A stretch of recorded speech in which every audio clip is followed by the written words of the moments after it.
हे जे मी बोलतोय याचा पुरावा सीआयडी हे सीडीआर रिपोर्ट हे व्हीके सिंगचे काढून त्याच्यात काय संभाषण झाले हे सुद्धा आपल्या त्या ठिकाणी काढता येईल। एक तुम्ही समजून घ्या, हा जो पायलट होता कपूर, हा जो पायलट होता, पूर्वी दारू प्यायचा वगैरे हे सगळे पुरावे आम्ही तिथे दिलेले आहेत। पण आम्हाला जी माहिती मिळालेली आहे की अजितदादांचं विमान उडवत असताना त्यांच्या रक्तात कुठेही दारू नव्हती, ड्रग्ज नव्हते आणि विषही नव्हतं। त्यामुळे हे जे काय आम्हाला कळालं हे कदाचित उद्या जाऊन तपास यंत्रणा स्पष्टपणे तिथं सांगतील।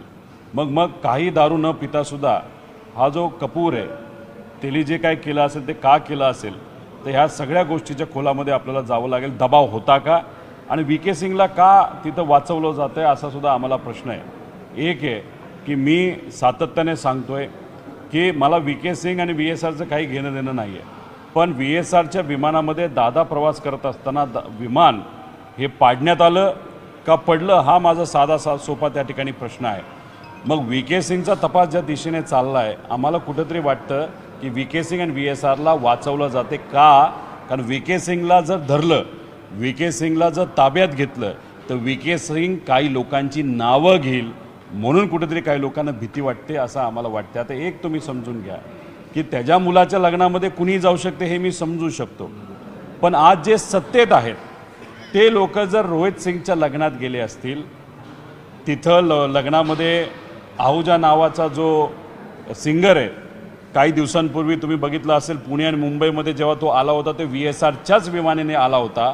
रोहित सिंगच्या लग्नामध्ये आहूजाली गाणं गात असताना त्या ठिकाणी प्रफुल्ल पटेल तर होतेच, त्याच्याचबरोबर त्यांच्याबरोबर त्यांचा मित्र असणारा जे SN शर्मा का काहीतरी त्याचं नाव आहे तो सुद्धा त्या पार्टीला नाही तर त्या लग्नाला होता आणि त्या लग्नाला अजून मोठे मोठे नेते तिथं होते। मी प्रफुल्ल पटेलांना त्या ठिकाणी विनंती केलेली की तुम्ही जर अजितदादांच्या एवढं जवळ असाल आणि तुम्ही त्या पार्टीला त्या लग्नाला होताच, पण लोकांसमोर येऊन जरा नावं तर सांगा त्या पार्टीमध्ये त्या ठिकाणी कोण होतं। हे पार्टीमध्ये असणारे जे लोक आहेत ना ते इतके पॉवरफुल लोक आहेत आणि ते पॉवरफुल लोक जर रोहित सिंगच्या लग्नामध्ये तिथं जात असतील तर 100% कुठं ना कुठं तरी रोहित सिंग, व्हीके सिंग, VSRला याच मोठ्या नेत्यांकडनं वाचवलं जातं असं सिद्ध होतं। अजित पवारांच्या विमानाचा अपघातच झाला नसता जर व्हीके सिंगनी फोन करून सांगितलं नसतं। नाही, विषय एवढाच आहे की आम्हाला जी माहिती कळते ती माहिती आम्हाला कधीतरी काही पत्रकारांकडनं कळते, आमच्या काही एजन्सीज आहेत त्यांच्याकडनं आम्हाला कळते, VSRच्याच काही लोकांकडनं आणि अजितदादांचे हितचिंतक जे लोक आहेत त्यांच्याकडनं ती माहिती कळते। ही माहिती फक्त आम्ही तिथं पुढं आणतोय, त्याच्यावर शहानिशा करणं, त्याचं रिसर्च करणं, त्याचं इन्व्हेस्टिगेशन करणं हे CIDचं आहे। एक तुम्ही समजून घ्या की कुठल्याही परिस्थितीमध्ये जर विजिबिलिटी 5000च्या खाली जेव्हा असते तेव्हा कुठलाही कॅप्टन पायलट हा विमान उडवत नाही। मग कपूरला एवढी हिंमत आली कशी? तो पिला नव्हता हे आता कुठेतरी सिद्ध त्या ठिकाणी झालंय, ड्रग्ज घेतले नव्हते हेही तिथं रक्तातून सिद्ध झालेलं आहे। मग अशा पद्धतीने तेवढं धाडस कसं झालं? मग धाडस देणारा हा व्हीके सिंग होता का असाही साहजिकच त्या ठिकाणी प्रश्न निर्माण होतो।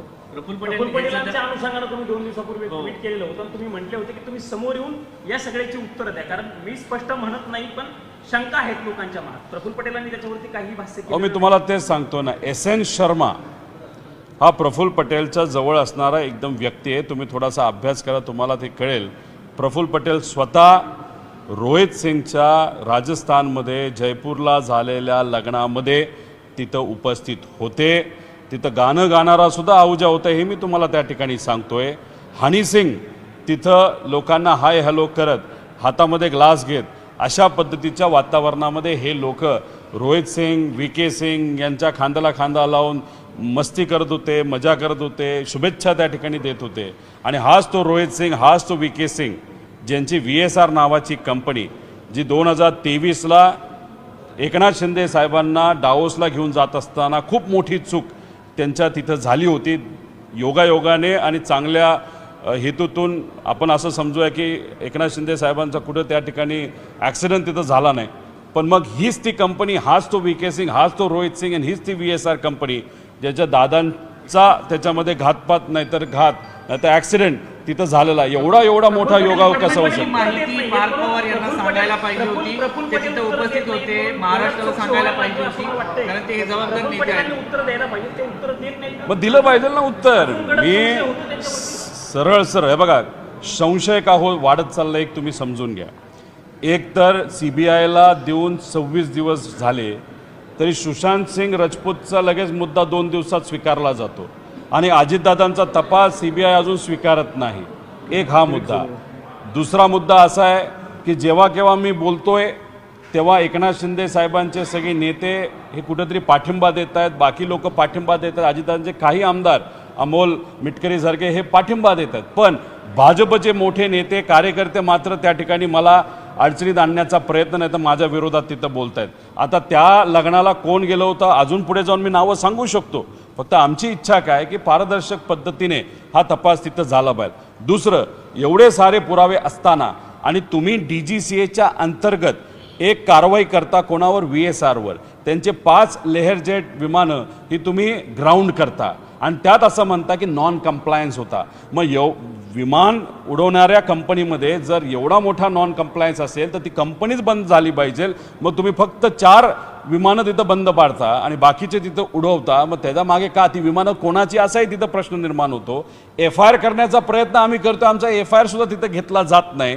आणि मग ह्या सगळ्या गोष्टीकडे बघितल्यानंतर त्याच्याचबरोबर जे या देशाचे एव्हिएशन मंत्री आहेत राम मोहन नायडू, आता ही एक गोष्ट मी आत्ता आपल्या सर्वांसमोर आणतोय आणि त्याच्यात आमच्याकडे उद्या जाऊन पुरावेसुद्धा आपल्या सर्वांना देतो. आम्हाला जे कळलेलं आहे की चंद्रबाबा नायडू हे स्वतः रोहित सिंगच्या लग्नाला नोव्हेंबर 2024ला गेले होते आणि चंद्रबाबा नायडूंबरोबर सुद्धा राम मोहन नायडू हे होते आणि राम मोहन नायडू हे या देशाचे एव्हिएशन मंत्री आहेत आणि त्यांच्याच मंत्रालयाच्या अंतर्गत AAIB हे जे इन्व्हेस्टिगेशन विंग आहे ते तिथं तपास करते.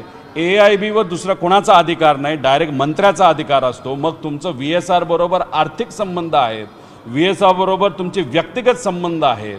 VSRला ज्या दिवशी एखादी मोठी बँक 40 कोटी रुपये निधी देते तेव्हा चंद्रबाबा नायडूच्या एका NBFCला सुद्धा 50 कोटी रुपये त्याच दिवशी तिथं दिले जातात. अहो किती अजून योगायोग तिथं आणू. आणि हे सगळे संबंध असल्यामुळे अजितदादांना न्याय मिळत नाही आणि इन्व्हेस्टिगेशन हे योग्य दिशेने जात नाही असं आमचं ठाम मत. अमोल मिटकरींचं नाव घेतो तुम्ही. अमोल मिटकरींनी नुकतं एक ट्विट केलं आहे, त्या ट्विटमध्ये त्यांनी म्हटलं आहे की VSRचा मालक VK सिंग यांनी व्हॉट्सअप करून कॉल करून मीडियापासून दूर राहण्यासाठी सांगितलं होतं, खास करून पिंकी माळीच्या आईला आणि त्याच्या भावाला द्या.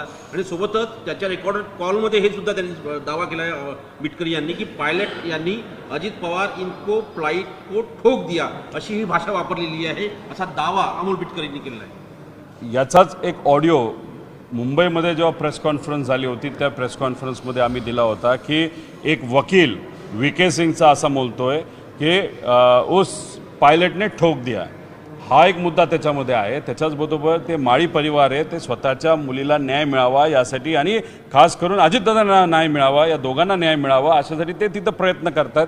त्यांची आई तिथं आजारी आहे, त्यांचा तिथं डॉक्टरांकडनं चांगलं तिथं ट्रीटमेंट तिथं सुरू आहे, पण त्यांना कुठेतरी दबाव हा आणला जातो आहे. मग ये नहीं मिलेगा वो नहीं मिलेगा आणि ह्याच्यात कुठेतरी VK सिंगला असं वाटतंय आता CIDकडे जात असताना AK-47 घेऊन जाणारा माणूस म्हणजे किती पोचलेला असेल तुम्ही त्या ठिकाणी बघा.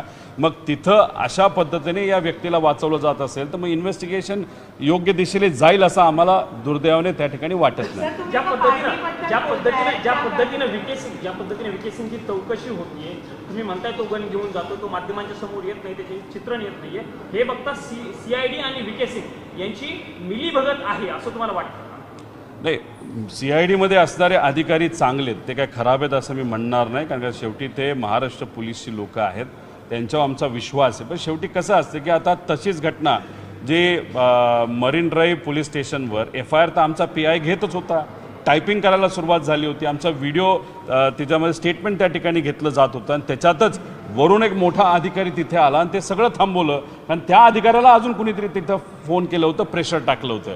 मग अशा पद्धतीने CIDवर जर प्रेशर टाकलं गेलं तर मग इन्व्हेस्टिगेशन का तिथं नीट होणार नाही. माझं म्हणणं आहे की इन्व्हेस्टिगेशन तर दूर राहिलं, साधा आमचा FIR तिथं घेतला जात नसेल, तिथं किरीट सोमय्या जर पोलीस स्टेशनला जाऊन दबाव आणून त्यांच्या काळामध्ये अशाच प्रकारच्या एका घटनेमध्ये घाटकोपरच्या एका ॲक्सिडेंटमध्ये विमानाच्या FIR करून घेत असेल आणि आम्ही आमदार असताना सुद्धा तिथं जाऊन आणि दादांचे नातेवाईक असताना आणि कार्यकर्ता आणि महाराष्ट्र नागरिक असताना दादांचा FIR घेतला जात नाही, हे म्हणजे खरंच दुर्दैवी गोष्ट आहे. प्रफुल्ल पटेलांचा मुद्दा उपस्थित करतो. प्रफुल्ल पटेल तिथे उपस्थित होते हे पार्थ पवार यांना माहिती आहे, कारण त्या पक्षाचे राष्ट्रीय अध्यक्ष आहेत.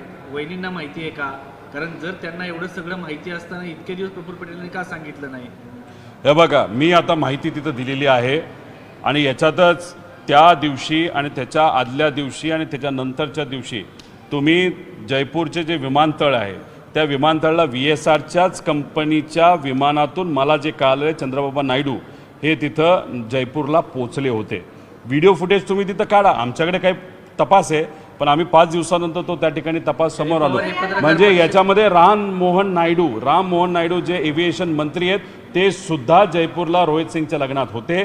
चंद्रबाबा नायडू सुद्धा तिथं होते आणि प्रफुल्ल पटेल सुद्धा तिथं होते. मग माझं असं मत आहे की अजितदादांबरोबर एवढे वर्ष जर प्रफुल्ल पटेलांनी त्या ठिकाणी काम केलं असेल आणि त्यांना माहिती होतं की रोहित सिंग बरोबर कोण तिथं एकत्रित आहे, नाही तर रोहित सिंगचे संबंध कोणाकोणाबरोबर आहे, VK सिंगचे संबंध कोणाकोणाबरोबर आहे, मग तुम्ही लॉयल दादांबरोबर विचाराबरोबर न राहिला तुम्ही फक्त व्यक्तिगत स्वार्थी निर्णय त्या ठिकाणी घेतला, नाही तर स्वार्थ फक्त तुम्ही जपला असं आपल्याला म्हणावं लागेल. त्यामुळे तुम्हाला एवढ्या गोष्टी माहीत असून सुद्धा जर तुम्ही पुढे येत नसाल, तिथं प्रेस कॉन्फरन्स घेत नसाल, तर मग ह्याला काय म्हणणार? आता आम्ही प्रफुल्ल पटेलांच्या प्रेससाठी तिथे थांबलोय आणि आमचं असं सुद्धा मत आहे की राम मोहन नायडू जे या देशाचे एव्हिएशन मंत्री त्यांनी सुद्धा प्रेस कॉन्फरन्स घ्यावी आणि ह्या सगळ्या गोष्टी तिथं समोर आणाव्या. DGCL प्रेस कॉन्फरन्स घ्यावी. आम्ही जे बोलतोय ते खोटं आहे सिद्ध त्या ठिकाणी त्यांनी करून दाखवावं. स्टेटमेंट द्यायचं नाही, पण सिद्ध करून त्या ठिकाणी दाखवायचं.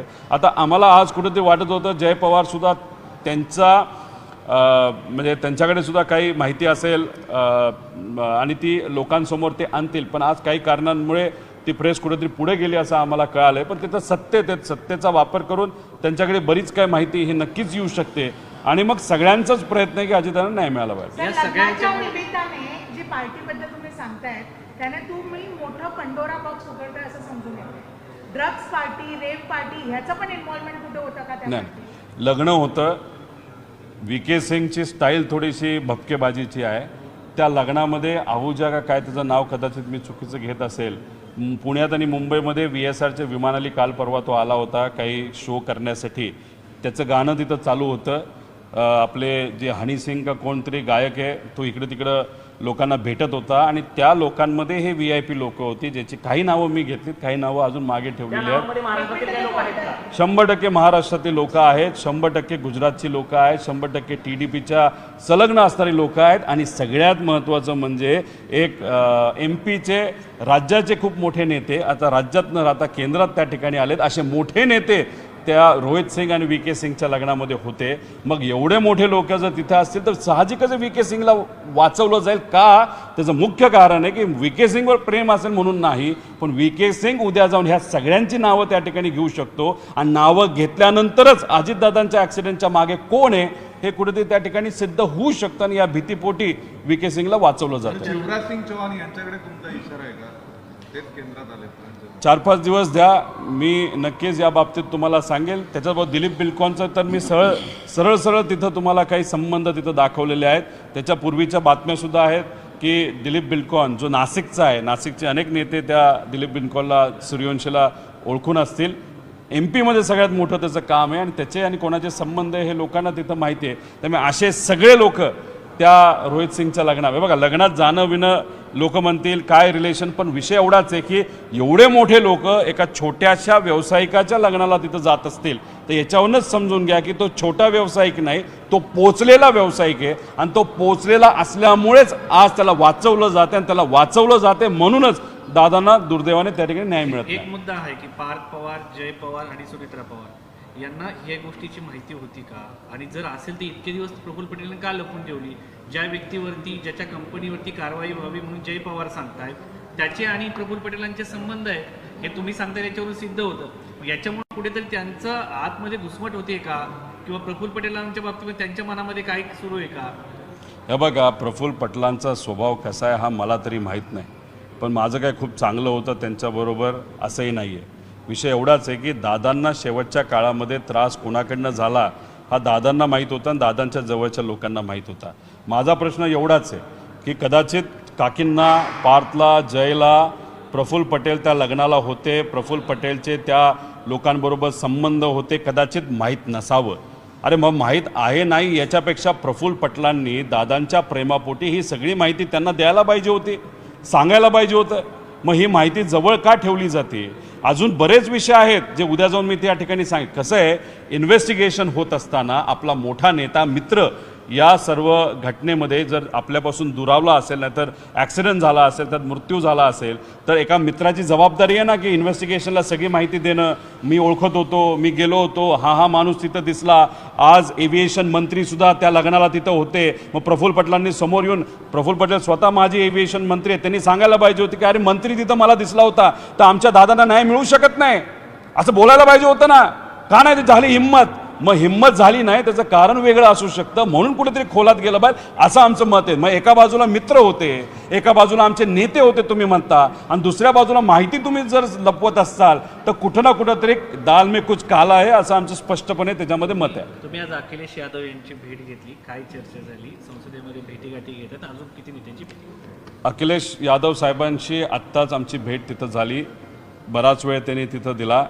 त्यांना उत्तर प्रदेशमध्ये जायचं होतं, काही महत्त्वाचा कार्यक्रम असल्यामुळे, तर त्यांनी थोडक्यात जी काय माहिती समजून घ्यायची होती ती त्यांनी तिथं घेतली. आणि त्यांचं मत असं आलं की त्यांचे काही सांसद आहेत, जे खासदार आहेत, त्यांना तुम्ही आज संध्याकाळी थोडंसं भेटावं, जे सातत्याने पार्लमेंटमध्ये तिथं बोलत असतात, आणि सगळी माहिती त्या 3-4 MPsला तुम्ही तिथं द्या.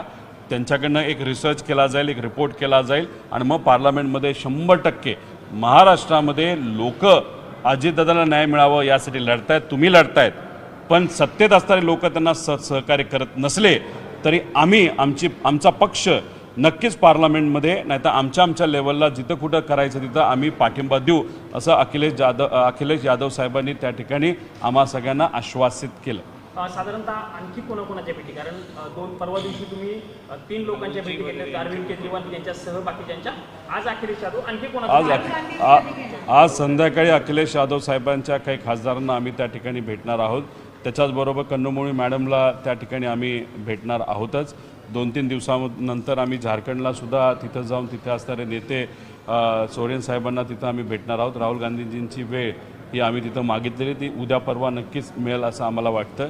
आम्ही TMCच्या नेत्या ममता बॅनर्जी मॅडमला सुद्धा तिथं विनंती केलेली आहे. तिथं फक्त थोडंसं आंदोलन आणि काही गोष्टी सुरू असल्यामुळे त्यांनी पुढच्या काही दिवसांमध्ये वेळ दिलेली आहे.